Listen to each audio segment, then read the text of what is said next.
Vendredi soir, les diplomates débouchaient le champagne. Le média Romanis venait de lâcher une bombe. L'Iran acceptait d'ouvrir ses sites nucléaires à la IAEA.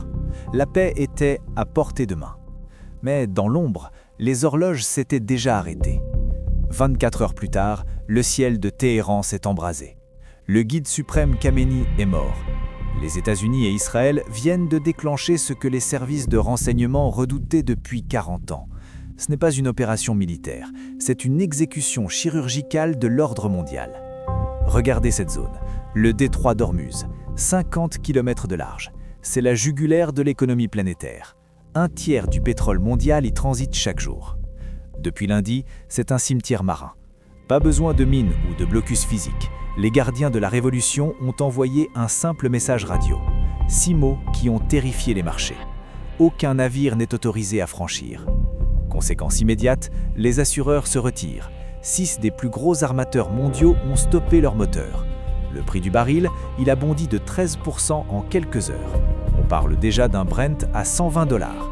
Pour vous à la pompe, c'est une onde de choc de 10 centimes par litre dès cette semaine. Mais ce n'est que la partie émergée de l'iceberg. Derrière les bombardements se cachent 2 noms de code, Epic Fury et Roaring Lion.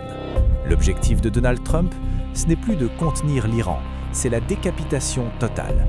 Trump a joué son va-tout. Il s'est adressé directement au peuple iranien, promettant la liberté alors que les missiles pleuvaient. Mais l'enquête montre une réalité bien plus trouble. Le Pentagone avait assuré au Congrès qu'il n'y avait aucune menace imminente. Alors pourquoi maintenant ? Pourquoi saboter l'accord de paix qui était sur la table vendredi ? L'Iran n'est pas l'Irak de 2003.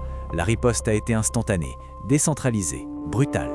Des drones sur les Émirats, des missiles sur Tel Aviv, des roquettes sur le Koweït.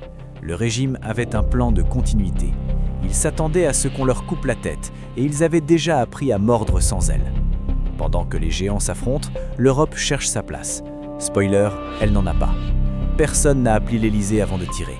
Macron convoque des conseils de défense, mais la réalité est cruelle. L'Union européenne n'a aucun levier. Pire, nos propres forces sont dans la ligne de mire.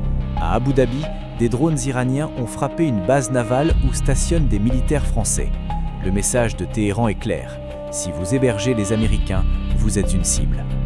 Voici ce que les JT ne vous disent pas encore. L'Iran, c'est 93 millions d'habitants, 4 fois la Syrie. Si le pays bascule dans le chaos, l'onde de choc migratoire fera passer 2015 pour une simple répétition. Et le nucléaire ? Trump prétend avoir tout détruit. La CIA, elle, est beaucoup plus réservée. Les infrastructures sont touchées, mais le savoir-faire est intact. Dans les décombres de Téhéran, le ressentiment nationaliste est en train de cuire. Aujourd'hui, le monde est à un carrefour. 3 chemins s'offrent à nous. L'effondrement total, un chaos de plusieurs décennies ou un sursaut ultranationaliste iranien.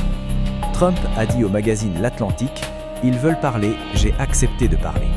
Le problème, Monsieur le Président, c'est que les hommes avec qui vous parliez vendredi, vous les avez tués samedi.